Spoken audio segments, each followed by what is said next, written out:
আসসালামু আলাইকুম প্রিয় ভিউয়ার্স, আপনারা দেখছেন মাছ সংগ্রহ ও রেণু উৎপাদনের একটি সম্পূর্ণ প্রক্রিয়া। তো পুরো ভিডিওটি জুড়ে আমাদের সাথেই থাকুন। প্রথম ধাপ হলো পুকুরে জাল টানা, যেখানে আমরা মাছ ধরি। এটি খুবই গুরুত্বপূর্ণ একটি কাজ, কারণ এই সময় আমরা পুকুরে থাকা মাছগুলোকে বাছাই করি, যাতে সেরা মানের মাছ সংগ্রহ করা যায়। কর্মীরা জালটি ধীরে ধীরে পুকুরের এক পাশ থেকে অন্য পাশে টানতে শুরু করেন। জালটি পানির নিচে পৌঁছানোর পর মাছগুলিকে ধীরে ধীরে এক জায়গায় জমা হতে শুরু করে। এ সময় আমরা মাছের অবস্থান খেয়াল রাখি, যেন উপযুক্ত মাছগুলি সংগ্রহ করা হয়। এটা খুবই গুরুত্বপূর্ণ, কারণ রেণু উৎপাদনের জন্য সুস্থ ও স্বাস্থ্যবান মাছ প্রয়োজন। জালটি পুরোপুরি তুলে আনার পর মাছগুলোকে বাছাই করে আলাদা করা হয়। এটা নিশ্চিত করার জন্য শুধুমাত্র বেশি বয়স এবং উপযুক্ত আকারের মাছ আলাদা করা হয়। পুরোপুরি তুলে আনার পর মাছগুলোকে বাছাই করে আলাদা করা হয়। এটি নিশ্চিত করার জন্য শুধুমাত্র বেশি বয়স এবং উপযুক্ত আকারের মাছ আলাদা করা হয়। জাল টানা শেষ, এখন সময় বাছাই করা মাছগুলোকে সাবধানে বাছাই নেওয়ার। এটি শুধু একটি সাধারণ ধাপ নয়, এটি একটি সতর্কতার পরীক্ষা, কারণ মাছগুলোর সামান্য আঘাত তাদের স্বাস্থ্য এবং রেণু উৎপাদনের ক্ষমতাকে সাময়িকভাবে প্রভাবিত করতে পারে। প্রথমে মাছগুলোকে হাত দিয়ে আলাদা করা হয়। সুস্থ ও শক্তিশালী ও উপযুক্ত ওজনের মাছই নেওয়া হয়। যে কোনো দুর্বল বা আঘাতপ্রাপ্ত মাছ বাদ দেওয়া হয়, কারণ এগুলো রেণু উৎপাদনের জন্য আদর্শ নয়।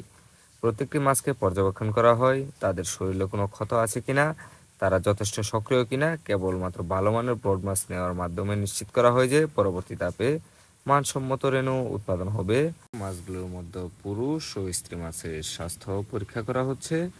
এটি অত্যন্ত গুরুত্বপূর্ণ, কারণ কেবলমাত্র সুস্থ ও সক্ষম মাছ থেকে ভালো মানের রেণু উৎপাদন সম্ভব।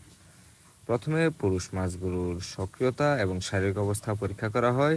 তাদের শরীরে কোনো আঘাত আছে কিনা বা তারা শক্তিশালী কিনা, এগুলো নিশ্চিত করা হয়। এরপর স্ত্রী মাছগুলোকে স্বাস্থ্য পরীক্ষা করা হয়। তাদের চামড়া উজ্জ্বল এবং চলাফেরার স্বাভাবিকতা আছে কিনা তা খেয়াল করা হয়। ইনজেকশন প্রস্তুত করা হচ্ছে। পিজি বা পিটুইটারি গ্ল্যান্ড ইনজেকশন মূলত মাছের প্রজনন প্রক্রিয়াকে উদ্দীপিত করতে সাহায্য করে। এই ইনজেকশন দেওয়ার পর স্ত্রী মাছ ডিম ছাড়ার জন্য প্রস্তুত হয় এবং পুরুষ মাছ সহ উর্বরতা বৃদ্ধি পায়। পিজি নির্দিষ্ট পরিমাণে গুঁড়ো আকারে নেওয়া হয়, তারপর এটিকে বিশুদ্ধ পানির সাথে মিশিয়ে সিরিঞ্জে ভরা হয়। এই ইনজেকশনটি সাধারণত স্ত্রী মাছকে 2 ধাপে এবং পুরুষ মাছকে 1 ধাপে দেওয়া হয়। ইনজেকশন দেওয়ার আগে প্রতিটি মাছের ওজন নির্ধারণ করা হয়, কারণ ইনজেকশনের ডোজ নির্ভর করে মাছের ওজনের উপর। একটি মাছের সঠিক পরিমাণ হরমোন প্রয়োজন, তাই ভুল ডোজ দিলে ইনজেকশন কাজ করবে না। প্রথমে মাছটিকে ডিজিটাল বা অ্যানালগ স্কেলে ওজন করা হয়, তারপর প্রতি কেজি ওজনের উপর ভিত্তি করে মাছের পিজি ব্যবহার করা হয়। সঠিক পরিমাণ পিজি প্রস্তুত করা হয় এবং সিরিঞ্জে ভরা হয়।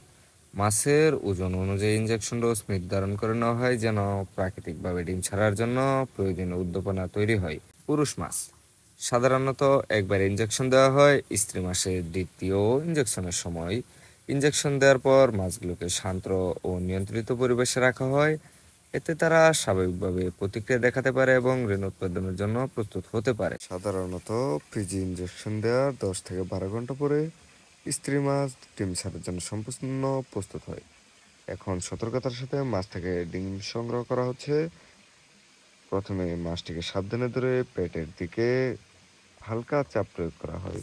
যদি ইনজেকশন সঠিকভাবে কাজ করে, তাহলে ডিম সহজেই বেরিয়ে আসে।